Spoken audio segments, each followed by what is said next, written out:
CMC, for the people, by the people, and to the people. Citizens movement for change. Oh yes, a new day has come. Yes, a new day has come. Rise up, Liberia. CMC, for the people. CMC, by the people.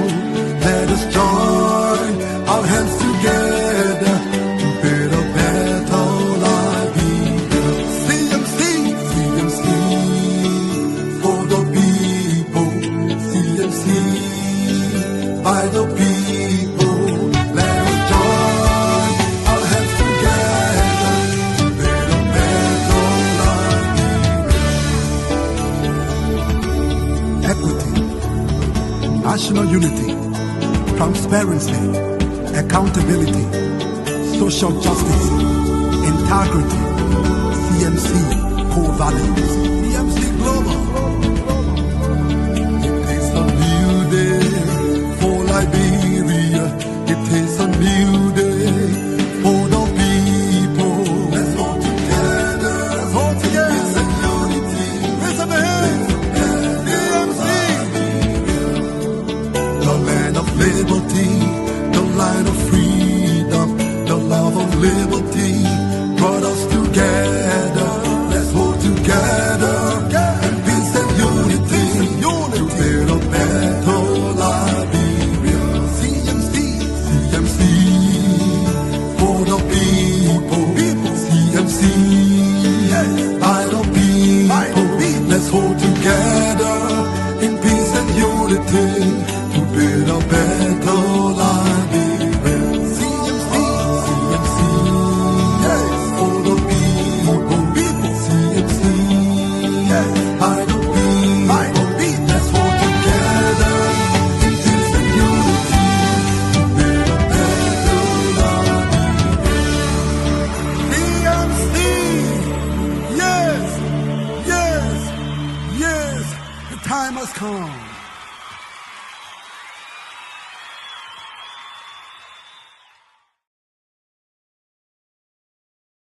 Oh yes, the time has come.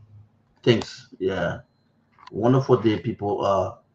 Let me say good evening to every one of you. Great again to be here tonight. All right. So good to be here tonight. Let me say good evening to every one of you. Welcome to uh Liberia's East Side here on Truth FM 96.1. This program comes on Monday, Wednesday, and Friday at this time here to 11 o'clock. And as soon we'll get signal from our team of panelists, they will be joining us here on the show. So as we wait on our panelists to come on, we'll say welcome. On this platform, we discuss national issues, especially issues affecting our country. We also speak on the citizen movement for change, the CMC agenda.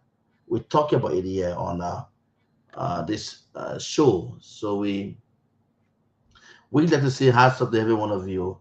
Welcome to the show tonight, Liberia's East Side here on Truth 96.1, and also being streamed live on Facebook.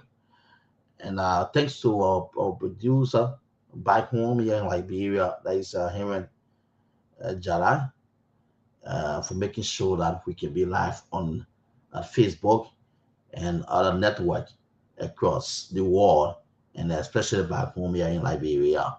Welcome to the show. As I said, we have so much to discuss tonight as part of our lineup. And can I just run through for some of you to know? So as part of our talking points tonight, we look at the issues raised by the political leader during his appearance on one of our sister programs, that's a Punch FM, where the PL did appear. He made some strong. He did make some strong remarks.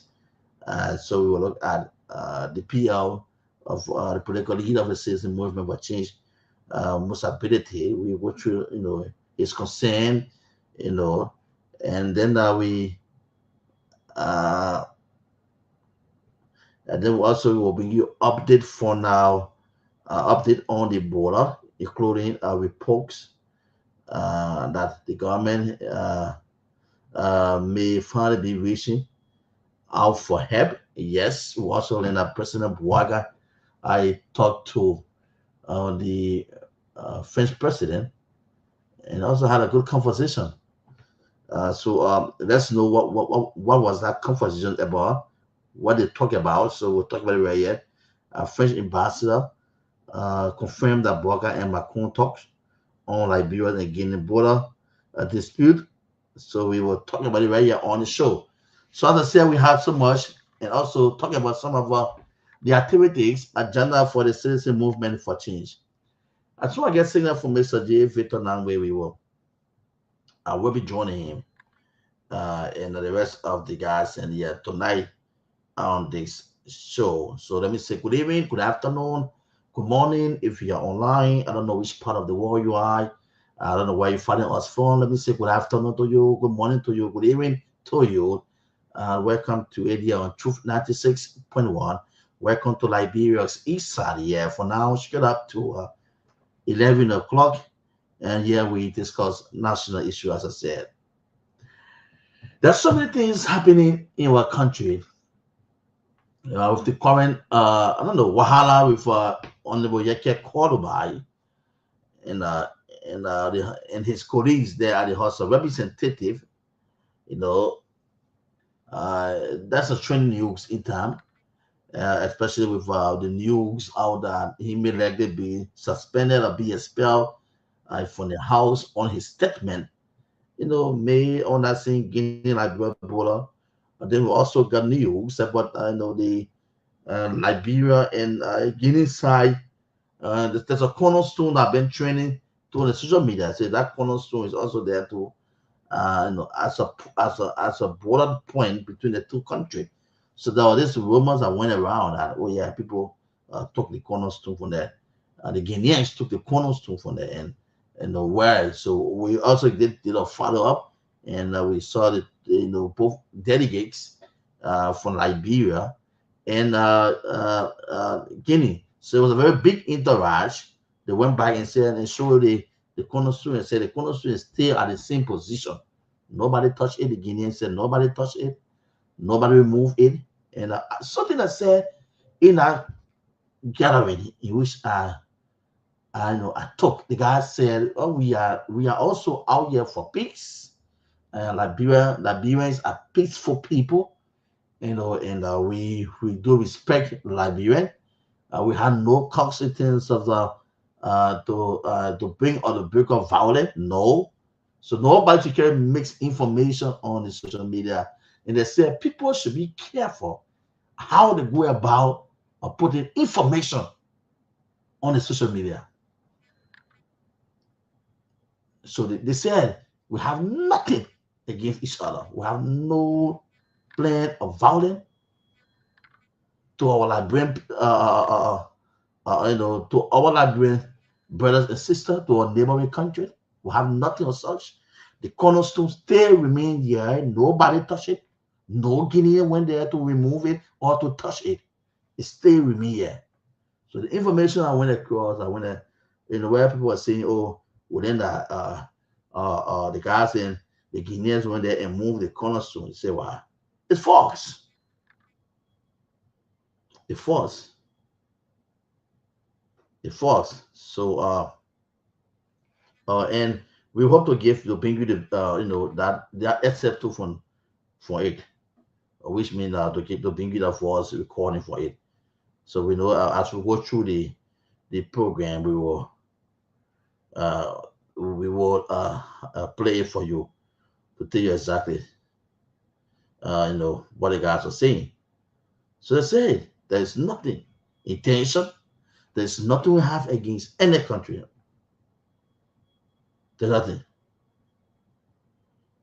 So we'll bring you that audio, and there are a lot of photos coming from there, from that's at the Konando Port of Entry between Quadabonin District in Lofa County and Guinea. So let's welcome Mr. J. Victor Nangwe. Mr. Nangwe, let me say how's up to you. Welcome to the show. What's up, Mr. Sully? Thank you very much for everything. Thanks for opening up the show, and thanks for your monologue. I appreciate your summary of what's happening. Thank you very much, and thanks to our audience for joining us. Do invite a friend to join you. This is the Liberia Insight, formerly the Political Lounge, but we're happy to be here to talk to you about what's happening. Give you our own perspective uh, from the CMC angle. So it's good to be here. But go ahead when you're done. I'll come in. Yes. So I was just trying to update our people on I know the some of the training news or what, and Okay, also yeah, what's been unfolding, what is unfolding, and bringing some development from the border point there. got you, So got you. yeah, so the issue for on the Yake Koloba, it's a very trending news to back home. Yeah, people we know that people today seeing a lot of things for about on the Koloba. But if you guys can remember, on the Koloba played a very major role beginning this government to where the government is today. Yake Koloba, it was the guys who were Ifron everything. They were there as the hero or what, making sure that they could make President Bouakai or to bring Judah Bouakai to the presidency. So today, if we can see people from this camp going again after Cordoba on the Wayake, then some will start being very, very deceitful because this is Oyeke who told you that he cannot change. He said, I cannot change. The very same way how I talk for the 6 years past administration. Now, how we continue talking again, especially when the right thing or things are not put in place or not done. I cannot change. And we'll bring you some of the past videos or what we have, I know, doing campaign time, Right, political gathering, whenever Cordoba were there speaking for the UP, and with some more the guys, and they were there and supporting him. Today, he still stands and say, I remain the same. Okay, the right thing I put in place, I will continue talking. So why are we going after him today? Why are we all on Facebook? Who want for your kid to stay? Who want for your kid to go? Who want for your kid to be a spirit? Why are we running on Facebook? We're talking about cheap propaganda. We should stop it. We should stop it. Not being deceitful. So if you think that the man been talking the right thing 6 years ago, because maybe he thought it was in your favor, instead of remain the same, and he keep talking. So keep giving the support. Keep giving the support. Nobody will tell you that they will be in support of anything this government is doing that is right. Only because the friends say in the opposition camp. So whether it is right, you criticize, you say the wrong thing. No. The right thing is done, people will talk about it. If the wrong thing is done, the negative things there, people also talk about it. This is why you might have opposition. Oh, you are not coming to run the show. You can't do that. You might have people there to critique you. You might have people there to check me, to know your movement. You have to get people to do that. Democracy is not fun. Democracy is not fun by just one person in the field that you come to run the show here. No, you have to get up people the freedom of their mind to speak up. So, Honorable Codified, a lawmaker, as I said, he brought a major role of this administration, and his current stand, he said he remain Yeke quarterback. So I don't know. For me, for those of you we in some of our inbox, hitting us, who should post, who should go for Yeke being out, and who should go for Yeke being stay. I'm very clear. I'm not going to do that because I have videos. I have excerpt of our honorable quarterback from the past 6 years. Just how he remain engaged. He engaged the CDC administration, which currently believe that he still remain in a same position. So that's it, Mr. Nangwe. yeah. Yeah, we're making our people to understand some of these things. I mean, I'm listening to you, and I agree with you and those who say this is a distraction. I think the government is struggling on how to deal with this situation at the border, and as we'll talk about it, uh, the way they're handling it, they have, a lot of people are surprised with the way they're fumbling, with this matter. Um, it took them, I think, way too long uh, for them to begin to give this matter the seriousness that it deserves. When the thing happened at first, they downplayed it, for days. Uh, we did not get a government response, although we later learned that the Internal Affairs Minister was dispatched to Conakry. But that was, we were told to go and retrieve the equipment that had been seized. So after so much public outcry, the president finally got up and went to Conakry. We talked about that here. We thought it was a wrong move. The CMC, um, by going to Conakry, when Conakry was the one that crossed into our border. So we thought that alone was demonstrating weakness. You cannot go to the president's house who picked force with you to go and try to make up with them. And so the president came back. They were very upbeat. They display, the meeting photos from the meeting, shaking hands and hugging.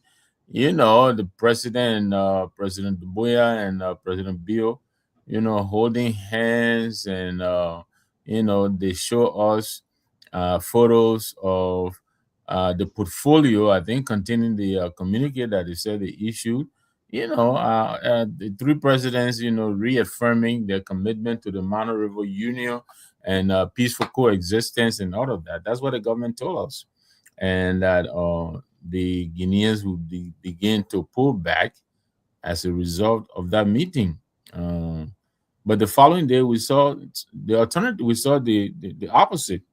We saw the Guineans actually increasing their presence at the border, and people began to express concerns again. And then it was after that Minister Jeremy Pierre came out with his communication, reassuring citizenry again that the government was handling the situation. People should remain calm. It is in that communique that he finally stated that the government was calling on the BK mining company to cease all operations, to cease sand mining and all other operations, and also any other companies working within that area, right? So again, the people were concerned and how very vague, this statement was. If there is any other company present in that area that mining, the government will know, because these people, they get their licenses from the government. Why was the government being so vague? What were they holding back? So a lot of people felt that statement fell short, but at least it was the first admission that indeed Liberia was engaged in mining, and probably illegal mining in this place. And so after that, again, the president came out and issued and addressed the nation through a recorded message, pre-recorded message. Again, he narrated what he believed was happening at the border and what they were doing, without providing any clues as to how they were going to resolve this matter. Again, being very, very, non-transparent in the process.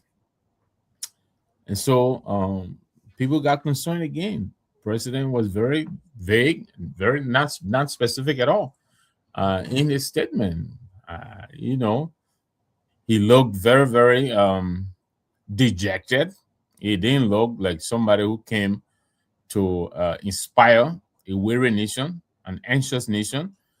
He came in looking very, very, very demure, very, very dejected. So a lot of us were disappointed with his posture, his whole body language, the content of the message, and all of that. Never acknowledged much of what was happening at the border. People are suffering, daily. People have been displaced and all of that. So that happened. So again, we began to call on the government to do better than they were doing. The CMC issued a statement raising alarm over what was happening, calling that an existential threat to our territorial integrity. We basically alarming that we could very much be losing portion of our territory to the Guineans. So several other people, made comments about it. Then we saw, the legislative team. Uh, they drove over there over the weekend, headed by the speaker, deputy speaker, and other members of the legislature. And they went there, I guess. And before that, we saw the IG also going to the border, IG Gregory Coleman. A lot of us were concerned again, confused about that. The police we know is supposed to be, internal security matters, crowd control, maintaining the peace and that kind of thing, law and order internally. But to go and pose at border posts and all of that, we were confused by that. Where was the army? So we raised these concerns, and then the legislature went there. Whatever impact that made on the situation, we're yet to find out. But it was there that the speaker gave the LRRC 48 hours to deploy. I don't know if anything has happened. I haven't seen any reporting from the various reportings I have seen, reporting the presence of LRRC at the border. So those people who are displaced, they're just wondering. One will assume, how are they managing? These people, they're internally displaced people. They need help. They need their government to be there for them. They need security. So all of these questions, these are very legitimate questions. And so I think today again, we heard that beside the statement that was issued yesterday by the Justice Minister, again urging Liberians to trust their government. The government was in full control of what was happening, but people have grown now to distrust the government's statement or version on what is happening at the border, because too often now they have misrepresented what is happening. They tell us one thing and we physically see another thing. This is the age of social media, citizen journalists. People pick up their phone and they begin to recall, and so you have all these reports coming from the border. They all seem to suggest a situation that this government has not been able to bring under control. The Guineans are still maintaining the posture. Apparently, they have even increased their presence. They're bringing in local government. We were told they're bringing in the immigration office, setting up shop, and all of that. So these are all concerns that have been raised.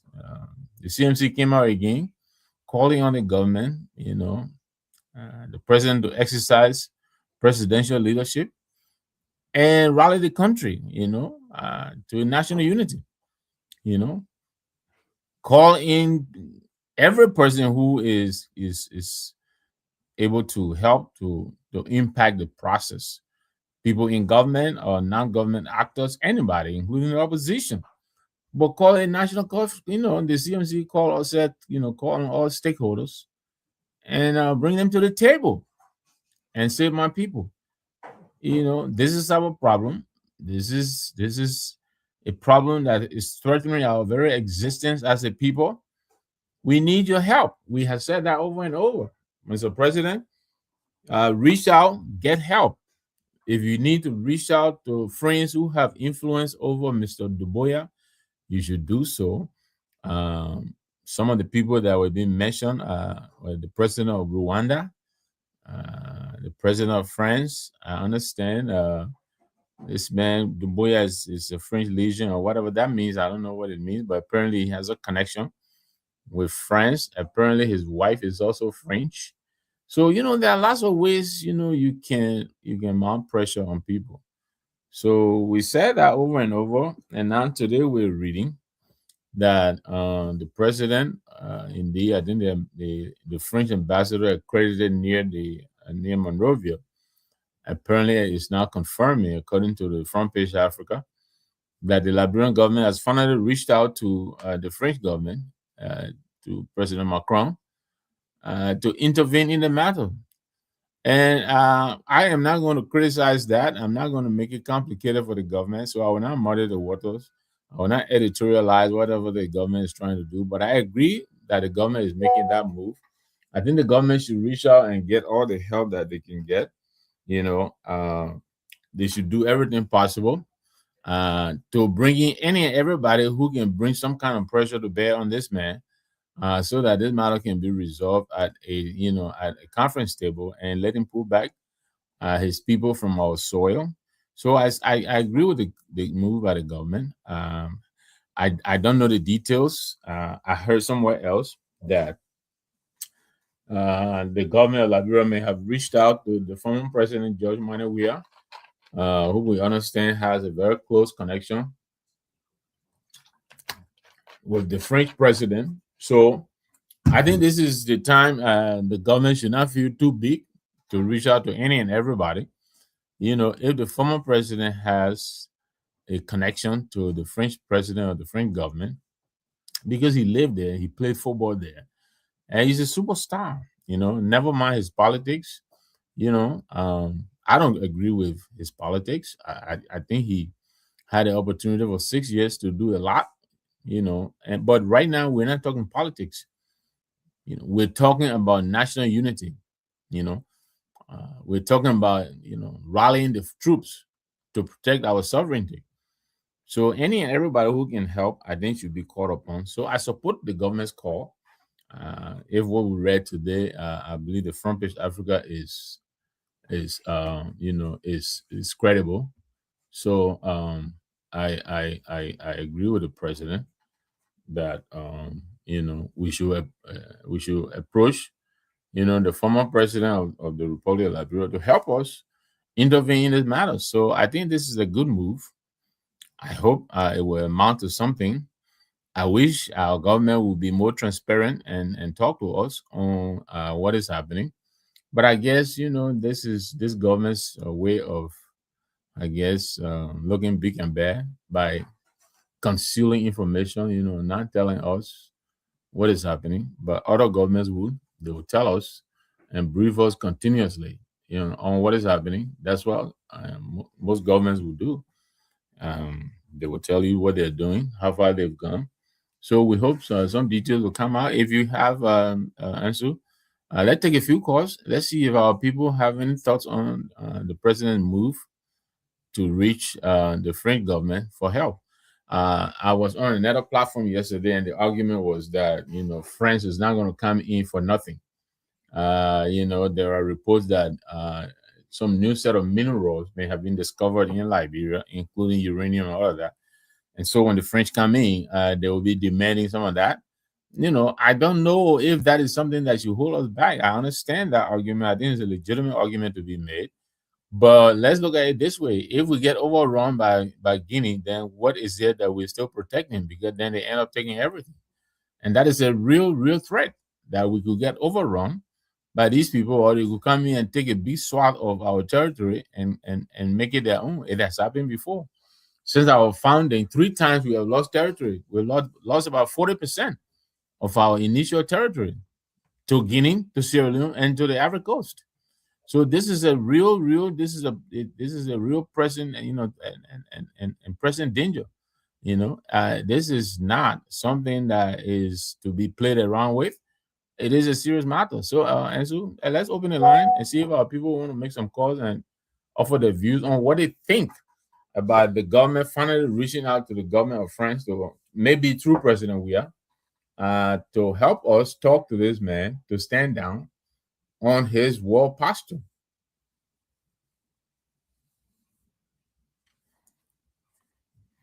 Okay, Mr. Lamwe. So let's see what we can make it interactive so the callers can, our listeners can participate. Very interesting topic tonight. Call, let's get your view. Let's hear you on 776-927472. The numbers for you to call on 0776 9274 72. Call, let's hear you. Then you listen to Mr. Nangwid on the president move to President Koi to French the French president all over there in France to talk to Macron. It has been confirmed by the first embassy, I think, to Liberia. Oh yes. Let's get to the line to talk to our first caller. Good evening. Yeah, how you doing? Yes, sir. Anyway, I just want to find out something from your man. Where I got the information that the troops from Guinea are returned back to Guinea. Actually, yes. Okay, so just be listening before we climax or we wrap up. We'll tell you much about that information. 0776-927472. The numbers for you to call tonight. Liberia's Ixad, you're on Truth FM. Good evening. Good morning. I mean, good evening. Yes, sir. Yeah, sorry for the post your channel. Let's say, Chief, go ahead. Yeah, I heard your guest on the show with you saying that the governor of Liberia asked former President Doria to speak with Emmanuel Macron or the French government to persuade the Guinean government to a head of state. Is that true or is alleged? All right. And the second point I want to make again is that Liberia has been through a terrible war for 14 years. We don't want no war. We don't want no war. Is that anything? If somebody can attack you and you went to the main house and say, "My man, look, no need to fight because we are neighbor." People think that they should cause us to say we're going to go fight. So let us forget it and live together as neighbors because we've been living for the past, for example, maybe for the past 30 years. So no need for us to fight. So I don't think that is a show weakness. But let us learn from Russia and Ukraine. Ukraine has, Moscow has all the military might. Russia is very powerful in terms of military might. KZM going out, she cannot defeat Ukraine. So Guinea cannot, when it comes to military confrontation, Guinea cannot defeat or overrun Liberia just like that. Even they have 10 million soldiers. So where are we now? Where are we? What exactly are we talking about now? Are we talking about reaching to a common ground to find to get peace, reconciliation? Where are we now, my brother? We don't want war. Okay. That's why we are looking peaceful. Now, if we try all we have done, all means, and the Guineans still want to have competition, then let it be it. No, it's not going to happen. Nothing going to happen. Yeah, nothing going to happen, my man. And nothing will happen. All right. Yeah, nothing going to happen, and nothing will happen. 0776-9274-72. The number to call you tonight on 776-9274-72. Be live here on Truth 96.1. We discussing national issues right here on this platform. You listen to Mr. Namwit, President Boyka, the government reaching out to France president. It's very important that Macron step in. You say, yes, it is a development that he followable. When he talk about the former president, it is a development. And he say, if it is true, he said, yeah, this time right is necessary. It's about a country. It's not about party level anymore. It's about we now coming together, whether from the opposition or even the ruling establishment. Indeed, it's about the country. It's no more about opinion in the political party. So if that information is getting, that we are here, getting that, we want to reach. If they want to reach out to the former president, it's no doubt. That's everybody, play their part, man. If you comments, you get a comments. If it's possible, you can do that. Let's make sure we can, just put hands together so we can make this thing work up. Hello. How are you? Yes, sir. Yeah, this is Antonio calling from Lukenta. Anthony, go ahead. Antonio calling from Lukenta. Okay, Anthony, you're live. Yeah, I'm listening to the show. When it comes to issue to put people together. It's not about politics, who in power, who are in power. A lot of person have the opportunity to allow the current government to make things happen so that we can get peace. I think it will be necessary, but I want to also want to at the back posting a whole lot of things. Okay. From different angles, we're talking about peace. When it comes to peace, one person should wave their red. I know Guinea cannot override Liberia, and Liberia cannot override Guinea. Yeah. But we're not trying to train who is very powerful in terms of military or fighting. What our president is doing, many people putting politics there, saying the president weak, the president is not weak. Guinea and Liberia cannot fight war so easily because we live with each other, we live among each other, we can cross the borders. Okay, thank you. Hello. Yeah, hello. Yes, sir. Yeah, I'm Edward Shannon, a call for Central Virginia Bad Settlement. My brother, with the news that we are getting from you people,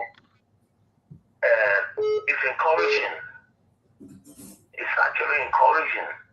And I think the real establishment, the government should not, it should not be limited only to former President Wheeler. They need to even call the Iron Lady in. They need to call Madam Sally also in.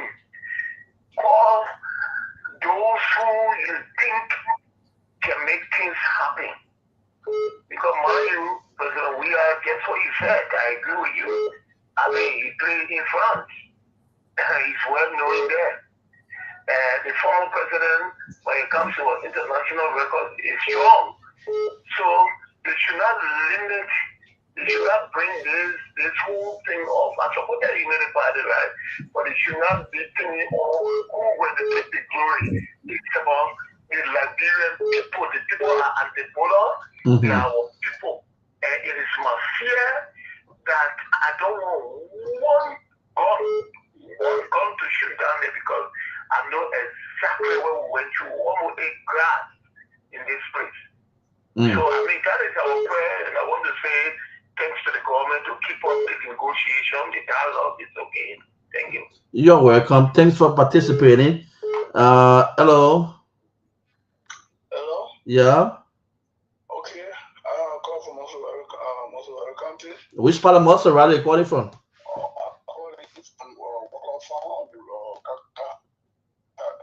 Yes, sir. Go ahead. So I was just passing the yard and I heard this discussion. I decided to call to make a point. I listened to some callers who talk about the scenario with Russia and Ukraine war. And observing some countries that are happening around the world, the Liberians are not people who went to initiate war because we know what war means. And then my recommendation before I proceed, I think I want the government have to. Sorry, no, not me. You just slipped off. I hope you can call back. Not me, though. Yeah, I hope you can call back, please. On 0776 927472. Hope you can make a call back on 0776 927472. The numbers for you to call. And like what you said, it's not about who's going to take the glory. It's about Liberia now. All right. So get everybody involved. Get involved. Let them participate in what we want. What Liberians want for now. They want to get good. They want to hear good news, good message from that border. They want to hear every Liberian stakeholders collaborating in today's. Hello. Yes, sir. Go ahead, Chief. Let's hear you. Yeah, for me, we're calling for peace. Peace to the borderland. They all are intermarried. Down to when it comes to education, children for that border and there's not going to kill. Other people for that come for education. But for my question is that I also recommend this the government. What ECOWAS on a role to play? What is ECOWAS? Yeah. I mean, the economic community. We know what's happening, right? So I want to know whether Guinea is part of what the commission. All right. That's the next question. What's the rule of ECOWAS? That is a concern, though. Yeah, we have a couple of release and communication from ECOWAS. As we run the show, we'll definitely read it out for you. So yeah, so you can know. Hello. You have the push pin in your voice. Watch away from your monitor, please. The feedback is not good. Hello. Yeah, you are good. Go ahead. You have. Okay, I'm T. Soma Davis. Okay, so my go ahead. You see, I had a point with Guinea and Liberia. Okay. In the sense that we've been from 14-year war. So, going on your age, the government needs to do some thorough investigation. One, my brother, if you don't want that, don't fail. You get me? If you don't know what? You said what again? If you don't want that, don't fail. But not everybody that feel will die, you die. I said not everybody that feel can die. Some people that feel they'll lead that, but not everybody now. But when you feel that, then definitely people start crying. You get me? Yeah. Okay, what I'm talking about is let's find solution to this area. You go through proper investigation, then we can know the root cause of it. In a sense, let's be very frank. We are neighbor. People live from Guinea and live far in Liberia. Before them, people live from Liberia to live far in Guinea. We are in the corner. They almost like from Morphin Boss. Then what we hear about them? We'll just be busy doing nothing. Yeah, Russia, fighting war or war. At the end of the day now, we the war will be suffering. See, Gazarin person or her. What we hear about them? We talk about agriculture. Who do agriculture now? Person in Liberia. All our food buying from China, all the stuff. What we hear about them? We just had to go. Just what people are saying that we have to go. You can link with Mother Sally. Yeah. Also in the sense too. Yeah. To get our way off. My brother, things have gone up by over. Even that Russia and that America. If anything that hit from that side, we'll feel it. That is Russia and Ukraine, America and Iran. In Iran, we'll feel it. Because at the end of the day, when we get up, we'll get our supply from that side. That means we'll be busy doing nothing else. Thank you very much for the time. You're welcome, caller. Thanks for breaking through this very tough line tonight. I know it's not an easy thing to get through. Many thanks to all of you for calling. We have 5 more minutes to 10. Like time, so we'll move to the next segment, Mr. Nangwe.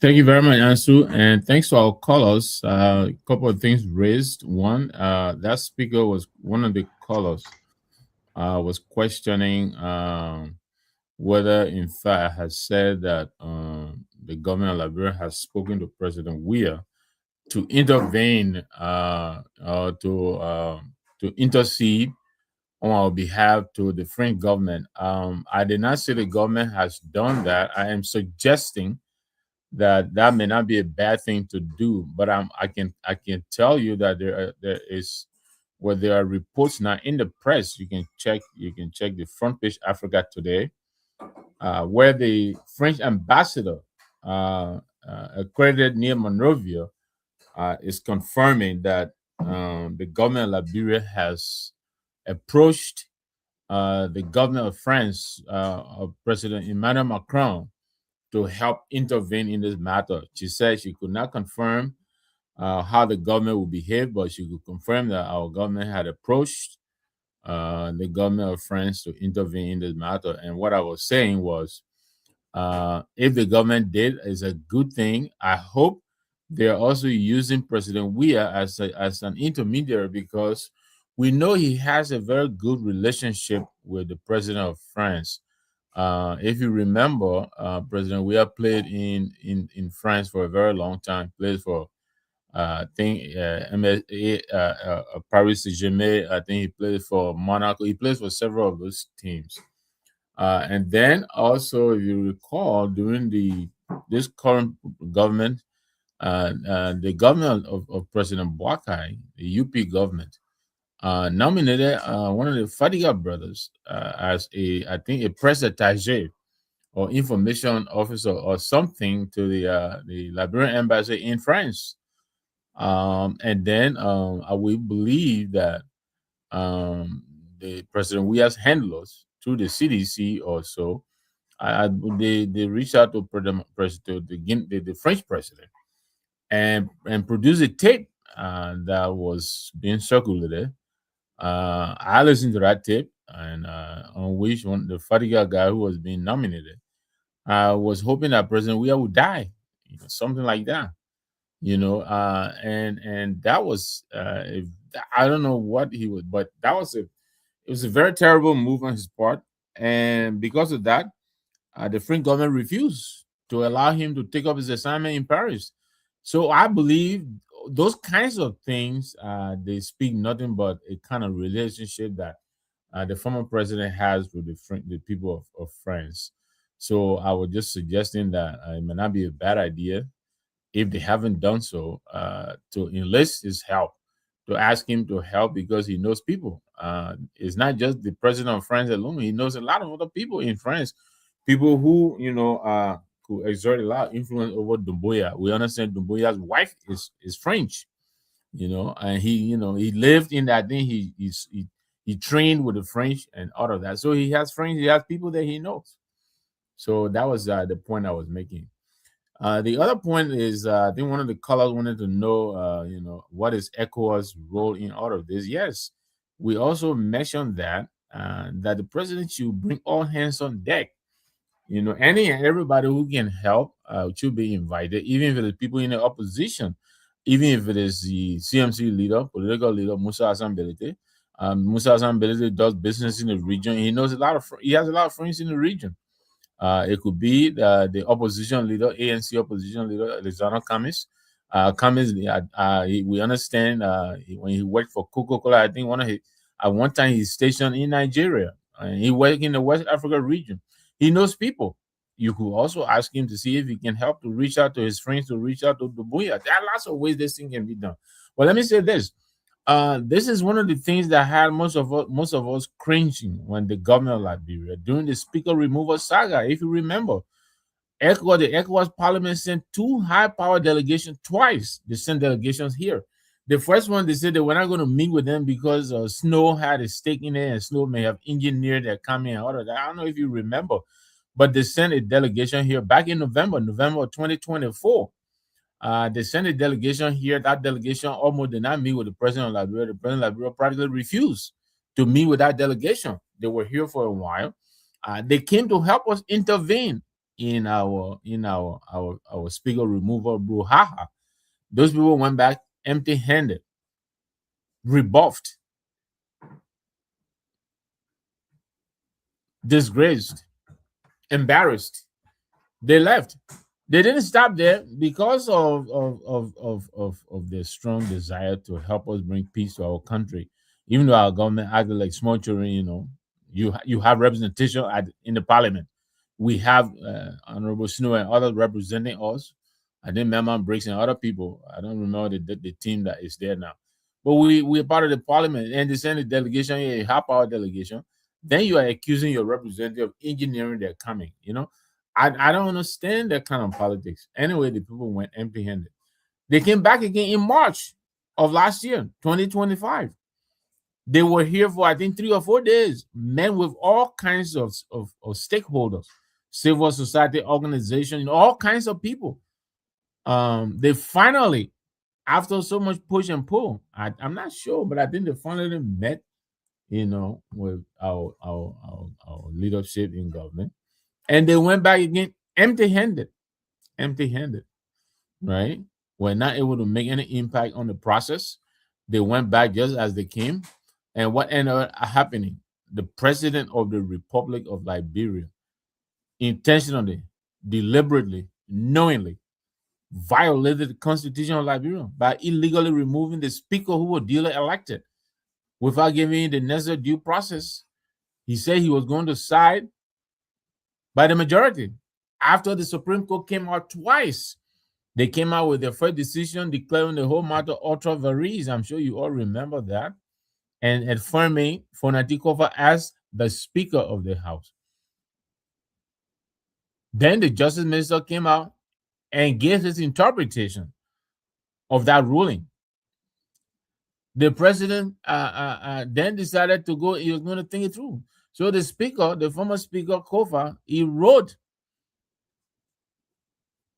the temporary justice, the chief justice, the Supreme Court, and asked for a bill of information. That bill of information was delivered finally, and the verdict was unequivocally clear that Fonati Kofa was the Speaker of the House. There was a process available to the House. If they wanted to remove the Speaker, they should go and assemble and put a resolution on the floor and give the man due process. That was the ruling of the Supreme Court. The president then waited and waited and waited, held out in suspense. I remember this well because I was in Monrovia.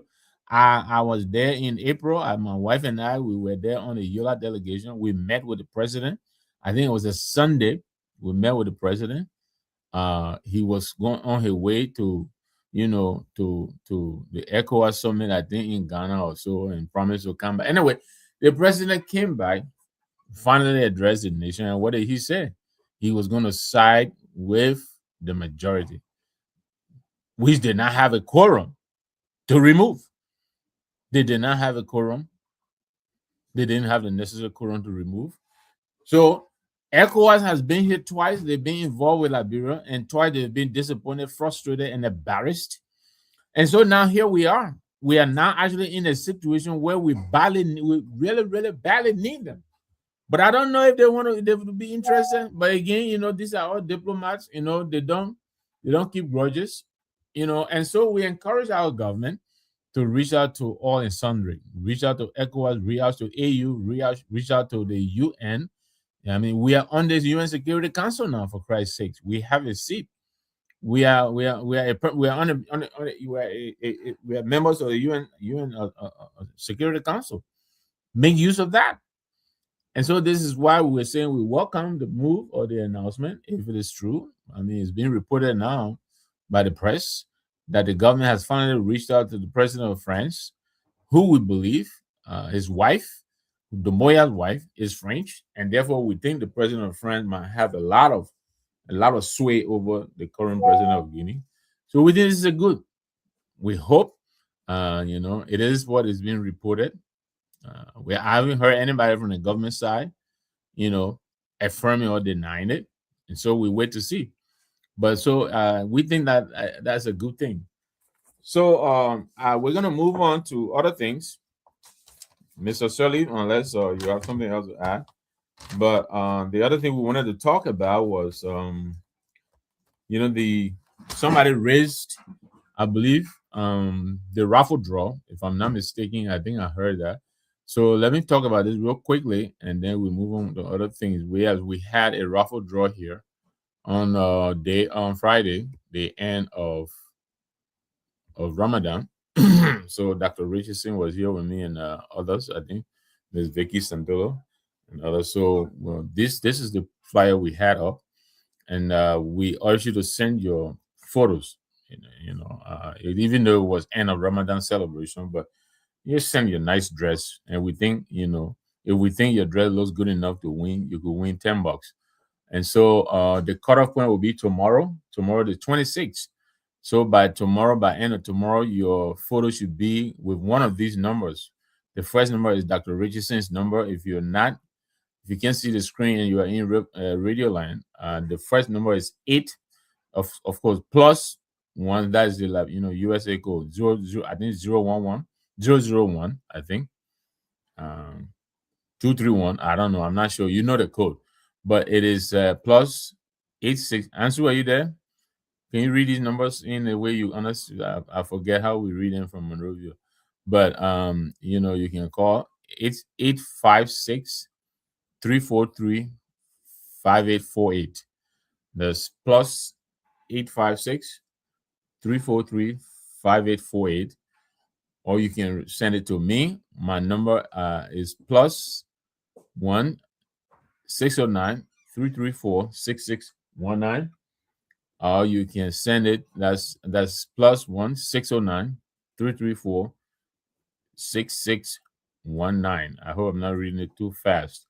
Or you can send it to Miss Victoria Sandela Zulu at 7+1 763 406 0961. So I'll read the three numbers again. The first one is plus 1 856 343 5848, or plus 1 609 334 6619, or plus 1 763 406 0961.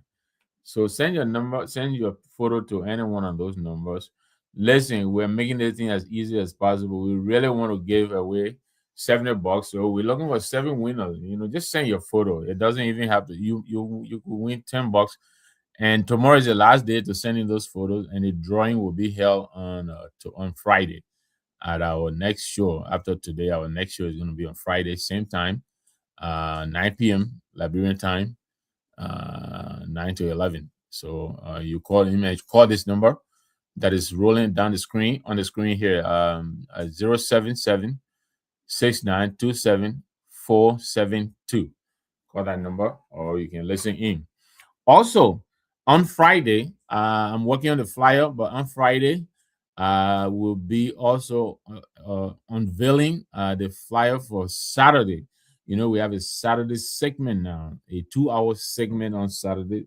That segment comes on at 6 o'clock Liberian time. So we'll have a 2-hour segment on Saturday. We'll put out a flyer tomorrow. What to call? The number to call will be the number that is scrolling here, but it will also be on the flyer. And so on Saturday, we'll be picking 4 winners, and each winner will walk away with $10. So what we're going to do is we'll come in at the head of on the top of every 15 minutes or so. We'll open the line. The first caller will come in and pick a number. I think we'll pick numbers between 10 and 20, if I'm not mistaken. I think that's the proposal. You pick a number anywhere between 10 and 20. We'll be picking 4 numbers, 4 winners. So we'll be doing that on Saturday too for another opportunity to win $10. All right. So having said all that, we're moving on to our next topic. Excuse me. So on Monday,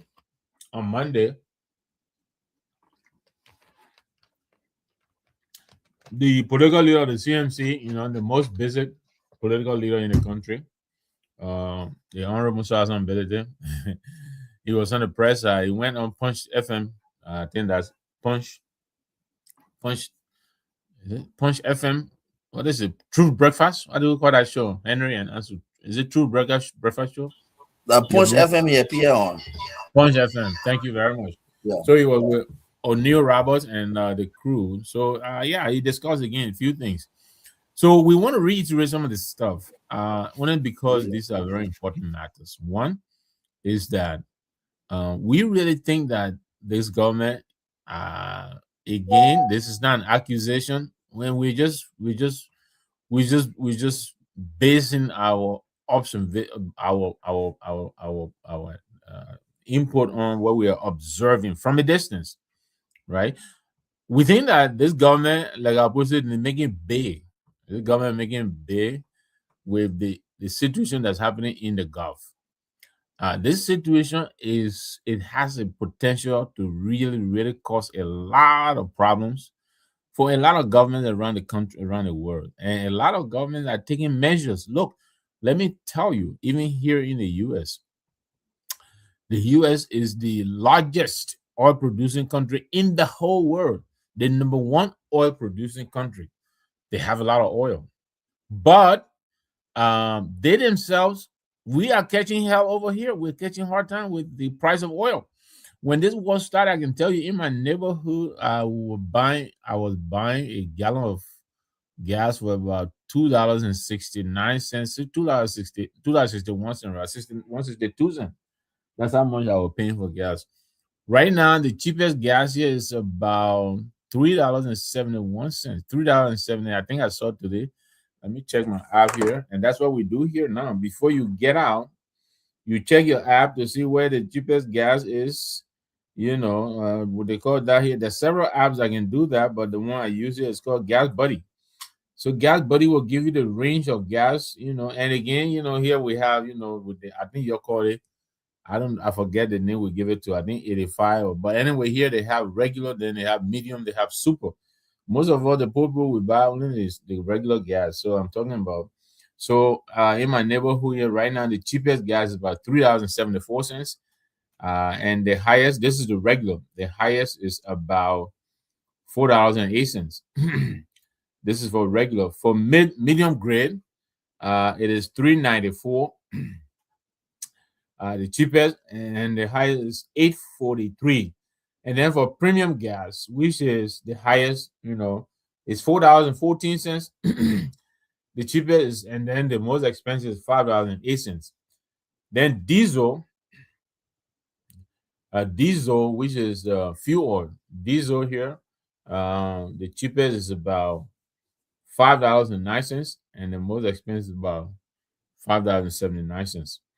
So, like I said to you again, this is prior to the war, and this war started around, I think about 25, 26 days or so ago. We were paying around $2.62 or so. So over the next 3 weeks or so, the price of the gasoline has jumped by more than $1. So a lot of people were feeling the pinch here because when first of all the price goes up, it's taking more money out of your pocket to buy fuel and get around. Not only that, prices also go up when the price of oil of gas go up, as you know in Liberia, because people who transport their goods, they got to charge to cover the cost. Everything goes up.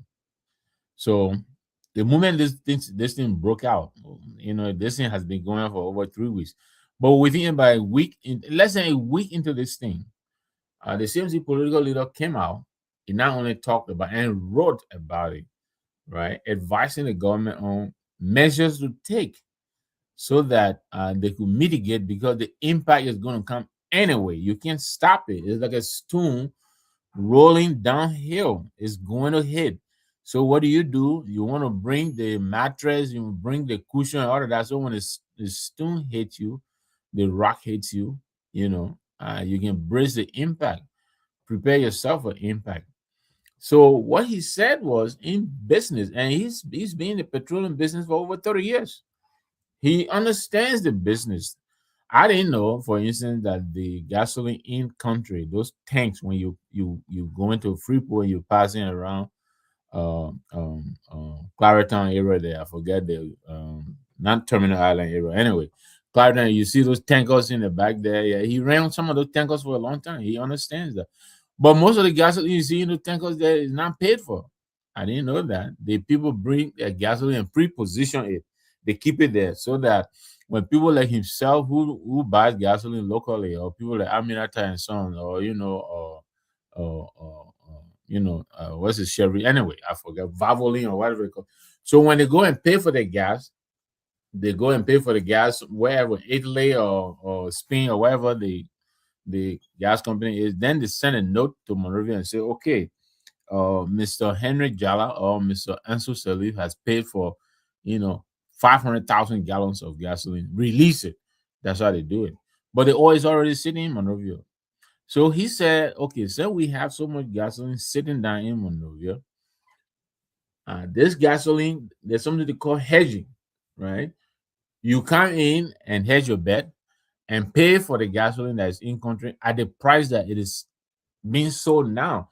Because most of these things they're pegged to the world markets. They hitched on the world market. When the world markets go up, they go up. When the world market prices come down, they come down. But since the war started in the Middle East, oil prices have done nothing but go up, up and up and up. And so at the time he was talking, I think the price of oil in Liberia was maybe about $1.50 or so cheaper at the time. So he said government should buy all of this oil because they were going to do that anyway. Government buy oil, they give out gasoline and all of that. Pay for all the oil in the country, keep it in reserve, and ration it a little by little to stretch it out and see how long the conflict is going to last, so that maybe we can have enough oil throughout the duration of this conflict. That's what Musa said. Pay for it now while you can afford it because it's going to get more expensive. Oh, when he said that, the hyenas came out, the knights were out, the UP people, the UP people, they think they know politics, bunch of, you know, anyway, they're all Liberians. So I got to show them respect. After all, they won the presidency. So they got to be worth something, but most of the time they don't get it right. Most of the time they don't get it right. They came in, the director of LPROC, the managing director, Amos Stewart, he vowed gasoline price will never go up, yada, yada, yada. They said that. A couple of days, not even a whole week later, the first increase happened.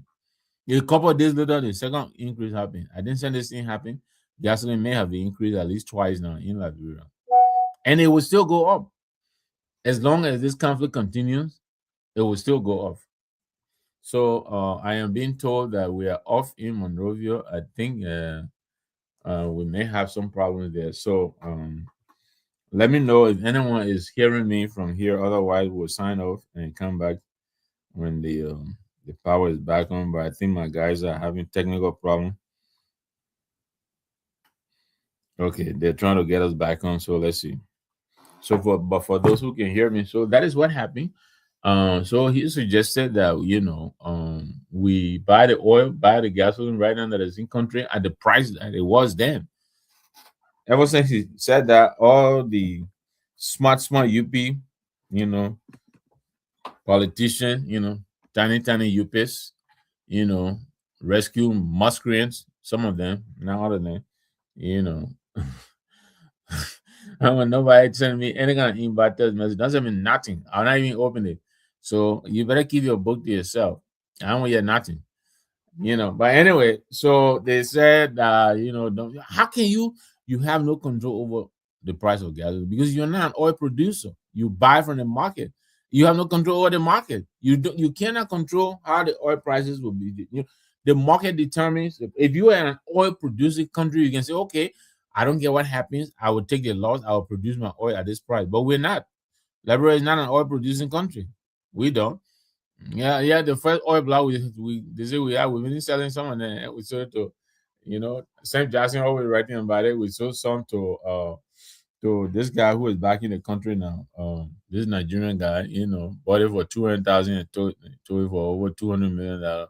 I forget his name. It will come to me as we talk. So, but we're not an oil producer. So all of our oil we get it from the market. We buy it at the rate that it is being sold in the market.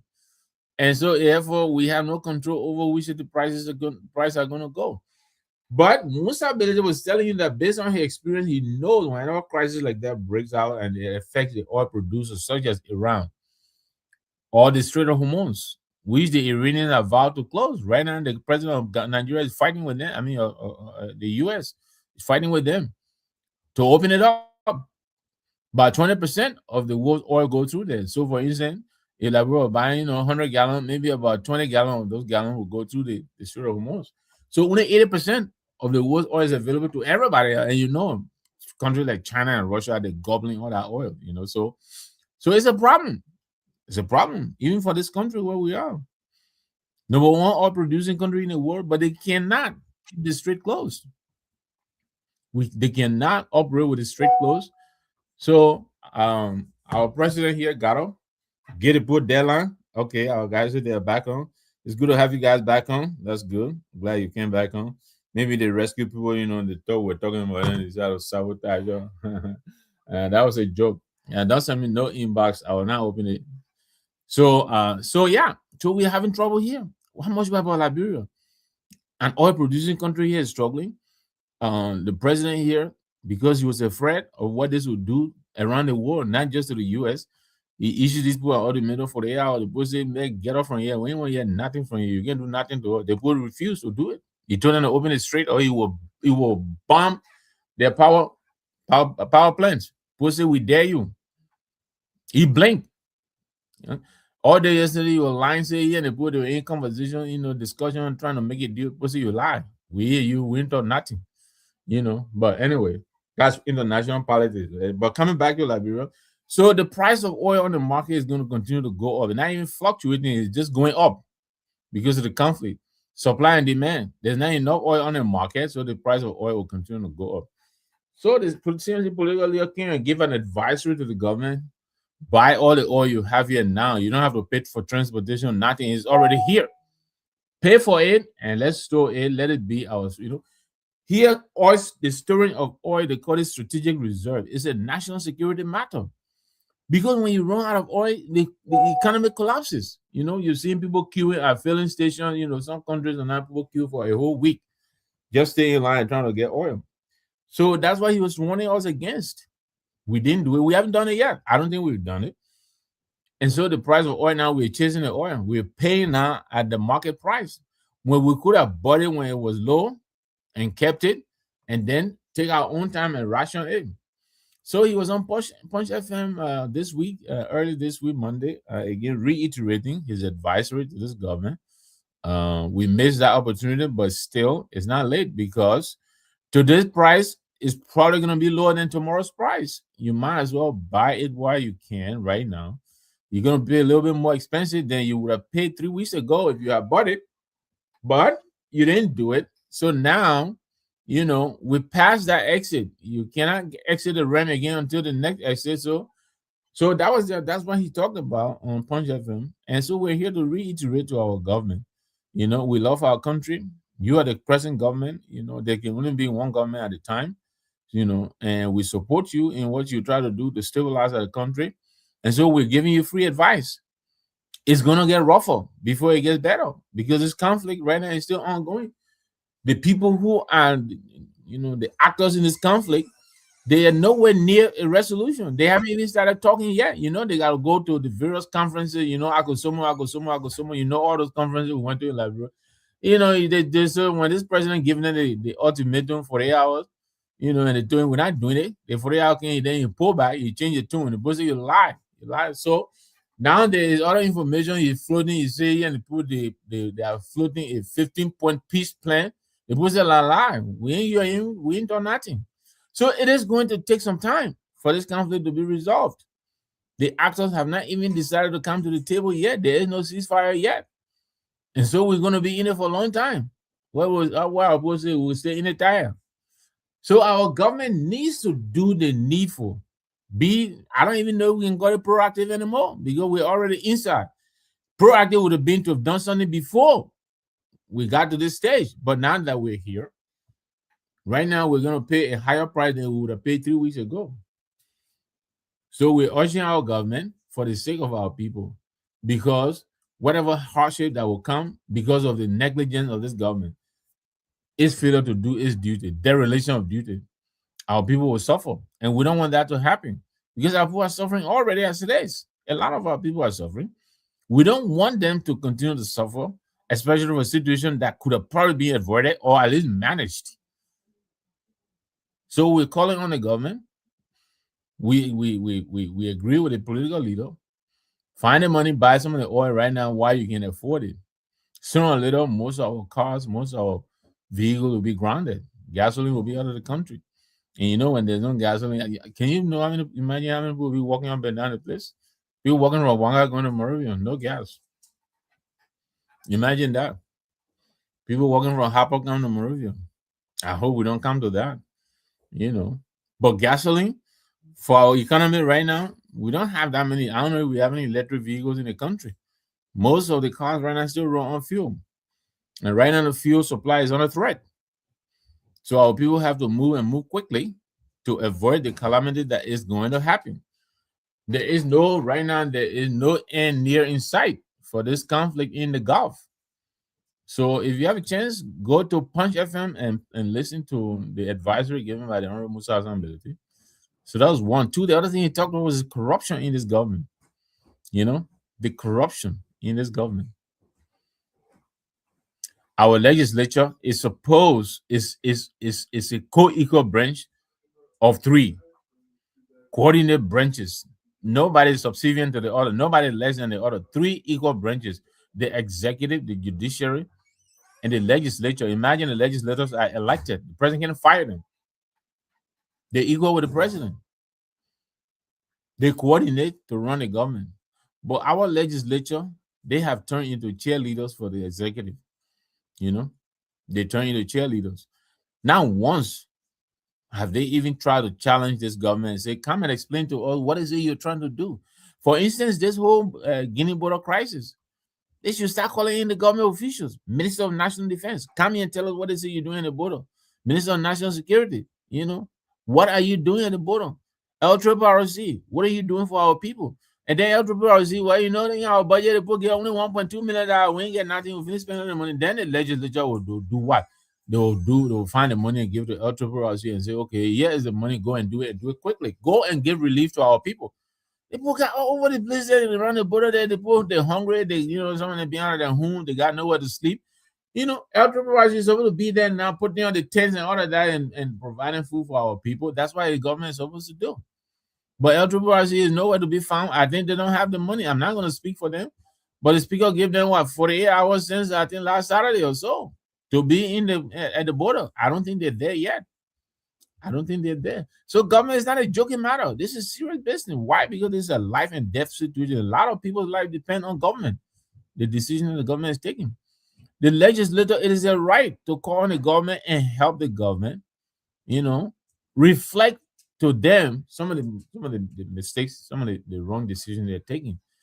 But they're not there. I saw some clips yesterday. They in Lova, they're standing on the middle of the road, is singing, speaker, deputy speaker, and some people, I don't know all of them. Your friend is my friend. The more we are together.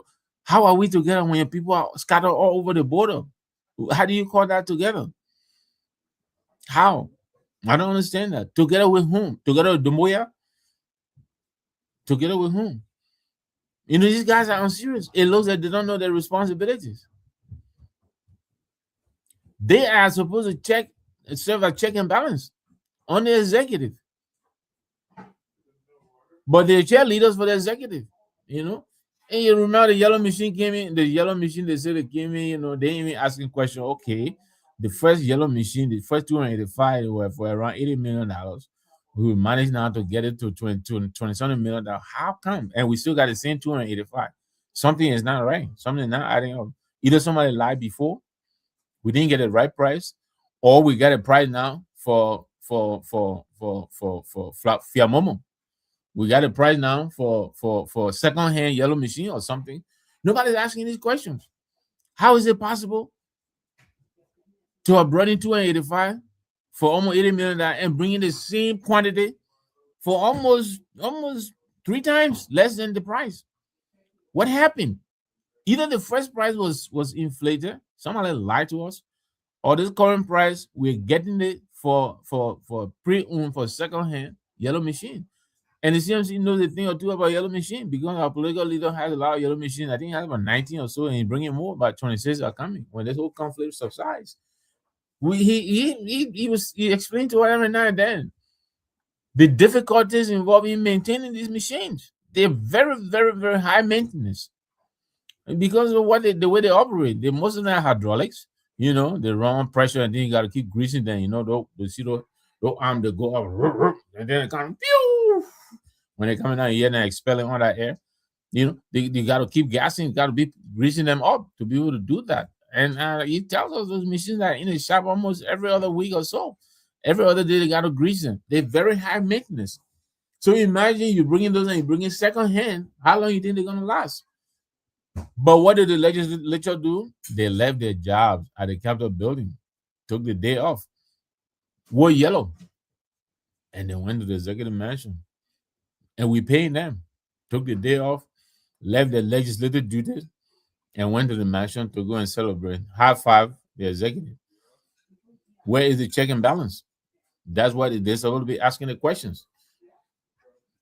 So they got up again and went to Lofa, you know, went there, spent the weekend there, drank a lot of palm wine and cane juice or whatever they did there, you know. Guy in the middle of the road is singing, you know, the more we are together, you know. Where is the report they made from the border? What have they seen? I saw the Honorable Todd one way writing his own observation, his assessment, and he is very concerned. He talked about people being scared at the border. People are afraid. A lot of the people are very concerned. They don't know what the government is doing for them to resolve this matter. Government has been all over the place here. No change has happened. You know. And what is the government doing? And what are our legislators doing? They're singing because why they taking pay? They don't care. They're taking pay. So today I read that the honorable speaker, why the government of Liberia is approaching the government of France. The honorable speaker is also calling for an ECOWAS parliament meeting. You know, the same ECOWAS that we talked about earlier that is shown. ECOWAS came here in November 2024. They sent the people packing. The people came here to help them resolve the speaker issue. You know, remember the speaker thing started, I think, in October or so when the speaker was in Rome, October of 2024. I think meeting with the Pope, along with the president of the Republic of Liberia, took the speaker from Liberia, took him out of the country so that people would gang up behind. Can you imagine that? You know, so the ECOWAS board came here in November, I think it was, to try to help us make sense of this. They said they were not meeting them because Edwin Snow brought the people. Edwin Snow is an ECOWAS parliamentarian representing Liberia. How? I don't understand that, but that was the logic. The Denzel people around, dancing around. I think the president probably met with him. I'm not even sure if he did. The people left. He came back again in March. Came back. Still try to help us make sense of our speaker removal saga. The president was hell bent. Remember now, the 1.8 billion, 1.2 billion that budget. They wanted to pass that thing quickly. You know, they wanted to pass that thing before going to their Christmas break and all that because they had promised, you know, all they do them. Christmas gave everything was in that budget. So the regime speaker quickly, in a matter of minutes, they passed that budget. That's what they wanted. They wanted the budget to be passed, no questions asked. That's all the reason they wanted to remove Kofa, you know, among other things. So they did that. The ECOWAS book came here, they got nothing, and now we're hearing our speaker is trying to reconvene, is trying to call a meeting of the ECOWAS people. We'll see how that goes.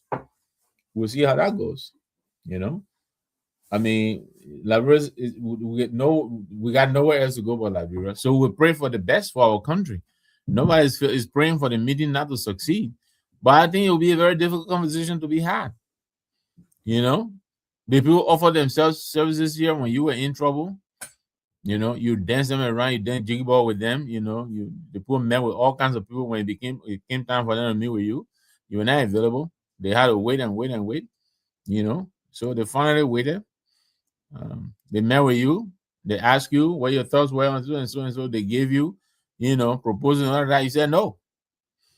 So we're hearing why the government of Liberia is going after France to help. We understand the Speaker of the House of Representatives is also calling for a meeting. And this meeting is supposed to happen on March 30th or so, which is going to be somewhere around next week or so, around the Easter break. So we'll see. I mean, we pray that it succeeds, but like I said, it's going to be a very, very difficult conversation. And I like to be the fly on the wall for that meeting and hear some of the things that people will be telling each other. I think some questions will go on there. You know, I don't know. I don't know, but I hope they help the situation. So we have about 30 minutes or so left on the clock. Answer, I don't know if you want to take off, but there are a few things. And one other thing I wanted to say besides the speaker thing. Today I read somewhere, you know, this all of this violence against, you know, women and children and all of that. And some story caught my eye, and so I don't know if you saw it. And it's somewhere in Cocoa. and they were reporting this mother, I think stepmother, to some 11-year-old girl. Um, I flagged this story. I don't know. Anyway, they say she was being arrested because um, she beat the girl. Not only that, boiled water and poured the water between her legs, and burned her genitals. 11-year-old girl, 11-year-old. And this story, because every time we come here, we talk about, this violence that is primarily being perpetrated by men folk against women. Most of the time is men raping these either young girls or young boys, just abusing people. But this is a I mean, once in a while we get this. I think there was another female who I think burned another girl's hand or something like that because she went to sell market or something like that. But this is really concerning, and I don't know why. Whether it's just the war, the trauma after the war, and all. And so, did you guys see this story? I think it happened in Cocoa. They say, yeah. Yeah, I can remember I came across it. That was a week ago, right? It may have been. I only read it today. I didn't even check the date, No, but they happened a week ago. I saw that on the internet. But those things right, are many things are happening back home yet, especially where you have the kids living with maybe relative, foster parents. Most often, these are some of the cases we go through here. You hear that the mother took the child hand, put the child hand on the table, and use the knife. Yeah, you hear that the woman took the child hand, placed the child hand in the food. So there are a lot of terrible things that happen back here to the kid. These are normal cases that are, as I said. So I did came across on that story. I think right. in my county, well, they didn't wasted, the hot water. Yeah, I was in Bon County. All right, I Bong, was in yeah, Bon County. Yeah, Cocoa, yeah, yeah, and he's a Google. I was in Bon County. So those things right, are, you know, um, things that happen to the kids, and our focus. Most of the stories are always run. Most of the training stories are run on the kids, and there are always stories about maybe the child being raped. The girl child being raped, the girl child being raped. Those rape cases. You have women groups going to protect. You have women group going together. Most often, they focus on the rape cases, but it's about cases where you have the child rape being violated. These are cases too in which I see that should draw the attention, yeah, for women organization, national government for you to take our water. right. That's been so wicked. How far That's that been is gone wicked. now? You know, That yeah. How that's far a that good can question. go? Yeah. How far are the kids now? That's why I was asking whether you got her. But I mean, it really broke my heart. Because like you said, look, children, they very trusting. They trust adults. And completely. They put a complete trust in you. You protect them. You're supposed to. You're responsible for their well-being. They put all of their trust in you, and you have that responsibility to protect them, to defend them even against outside of strangers, and so where else would the children go and feel comfortable but home? That is why home is the most comforting place. You go out there, whatever it is, but when you finally get home, you take a deep breath, you say, now I'm in home. I'm in safe quarters, I'm now safe with my family and all of that. And to hear this happening, at home to this child, I don't know, Mm-hmm. you know so I don't know, how many cases the Ministry of Youth and gender has on file, but these cases are becoming way too frequent, and just too many. I don't know what is happening, but it just kind of broke my heart. And like you asked, I don't know why it's happened to it. You said it happened last week. I thought it was something that happened recently, but notwithstanding, last week, that's not too long ago, so maybe it's been processed. I hope so. But that's a very serious matter. I read that story and it just kind of broke my heart. So in that same lane, let's get updates from you guys on the Jackson, Mr. Jackson case. Any updates on what is happening now with the investigation? I know the autopsy has been done. Out of that, do you guys have any updates on that? Yeah, I followed another network. Uh, trying to provide information. That um, the the police. We all thought that today. We all thought that between today or yesterday to today, the police are going to charge him. Since we heard about this negligent homicide stuff, so we Mhm. thought he was going to be charged. That was what many people were thinking of. Negligent homicide. So there were people thought he was going to be charged. When the police went to the house, the family people, and from there we started getting this information that Right. Mr. Jackson was going to be invited the next day to the police headquarters, and this is and people said that he was going to be charged.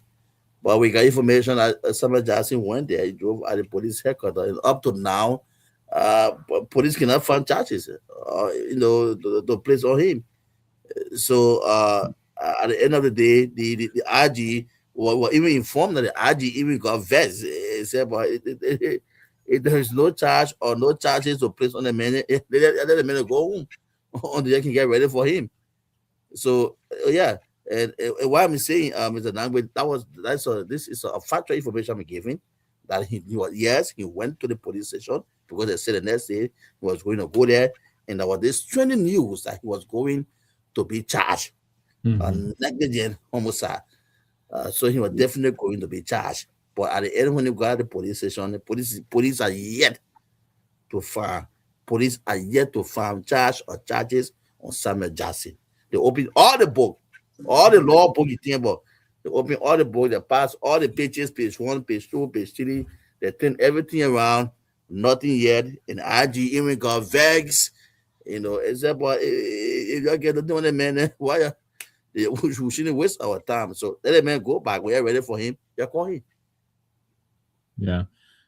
Yeah, that too. I thought they were getting ready to, and that maybe is a good thing. I don't know that they're taking this long. I think it only means they're trying to do a thorough, a good job. But today, I read a statement. The Jackson family have been putting out statements locally, but I read a statement today from a gentleman who I think is proclaiming himself, to be Mr. Jackson's son. I think Francois Jackson. He wrote a very, very, I would say, a powerful statement, in defense of his dad. You know, I think he started by narrating, instances that he felt were instances of people rushing to judgment to convict his dad in the court of public opinion without, the benefit of the investigation proceeding. He talked about, his dad's love for them, their late stepmom. Um, his dad is a serial lover. I think that's the expression he used. I didn't know Mr. Jackson has so many children. He said there are 17 of them that his dad has from 13 different women, 17 children. And he said all of them are alive, I think, except one. So, and none of those children will ever report their dad even raising their voice, let alone the women. And to be honest, I have not seen or read any of his you know, ex coming out to say anything to corroborate what Mr. Rufus Berry wrote, because there's all of the investigation that's going on. There's Sam Jackson's, frequent statements in the press. And then there is Rufus Berry. Rufus Berry wrote a very, very telling piece of expose, citing two instances where the late Mrs. Jackson, removed her glasses, told him in confidence how his brother, who is Mr. Jackson, uh, was constantly, abusing her, assaulting her. And when he confronted Mr. Jackson, according to him, he said Mr. Jackson said, that he was too frisky or something like that. And I mean, so all of these pieces of information coming into the press, and so that's why I was asking whether in fact there had been any movement since you know I think the last movement is to do the autopsy. Mr. Just Jackson was taken in, spent a weekend, and released after JJ Rowe's birthday, which was that Tuesday, I think the 16th. I don't know where, and then, yeah, but his son wrote this story, and he was saying that Sam Jackson, is not the monster that the press is portraying him to be. He's a loving, kind father, a loving husband. And he used the expression that the late Mrs. Jackson was a troubled woman, something like that. And that their dad was very, very patient and considerate with her, something in that to that effect. And there's an expression he used which sounded like she was a demanding person. He said she wanted it off or something like that. But again, this is a family member, Francois Jackson, who wrote this very, very powerful expose in defense of his dad. I mean, yes, some family will come to the defense of an accused in matter like this, but there are other family that will also come out and corroborate, and tell, their side of the story to support, whatever narrative that is emerging out there. So I was kind of impressed by that Mr. Jackson's family will actually, come out to support him in this very difficult moment of his life. So that's I don't know how many of our people have read that. I don't want us to take calls on this because it is um, a case that is still under On the investigation. investigation. Yes, so I don't want us to take calls on that. I think let's let the investigation, take its course. But I'll give you a chance if you wanted to chime in. Answer. We have about 11 minutes left on the clock. As we get ready to wind down.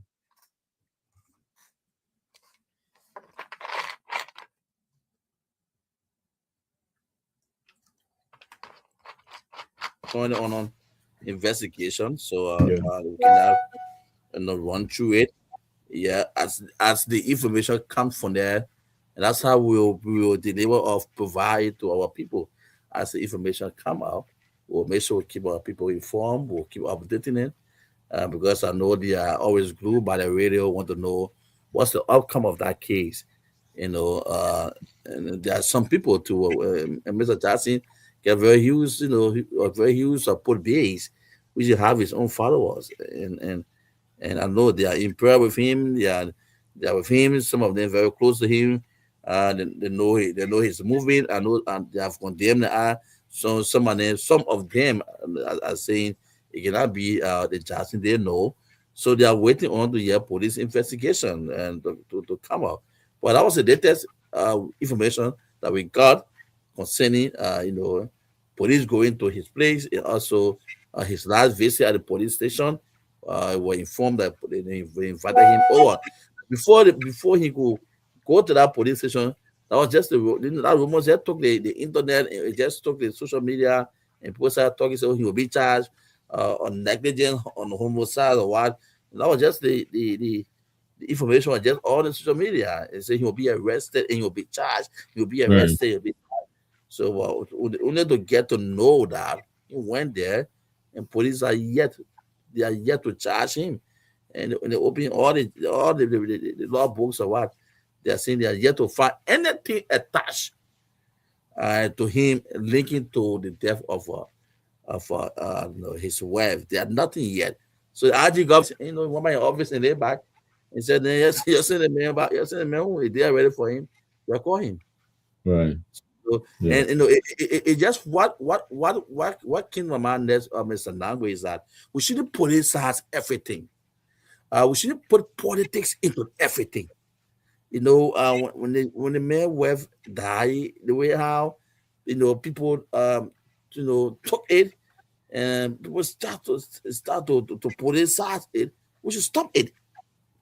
And I personally, I was totally against the way how the police interacted with him for the first time. I was one person was totally against it because the type of alarm, the type of alarm, the type of picture the police show you when you barricaded out that my whole compound with Right. police vehicle, it shows that this is a suspect further involved.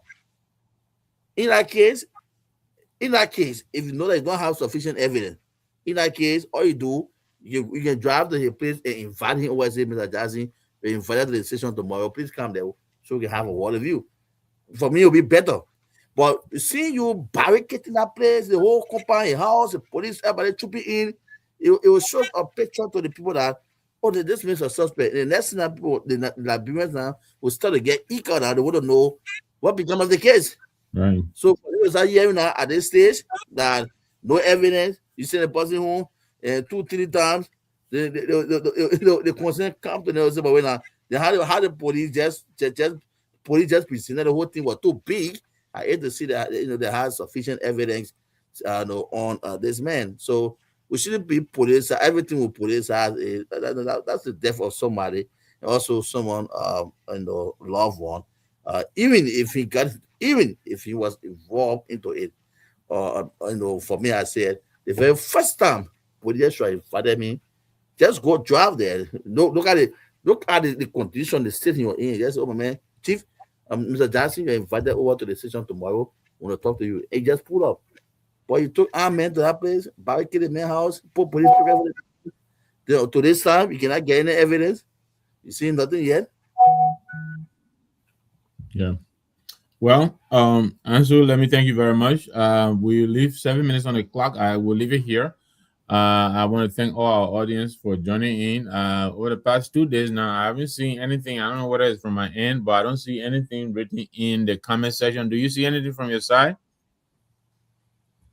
Yeah, boy. Okay, so it must be on my Yeah, end. yeah, maybe for an end. I There's see one. something. Edwin SJ Magay, good day. Oh, okay. You know, Tata Richardson, I'm yet to get a reply to my message in your messenger inbox. I did not posting testing that.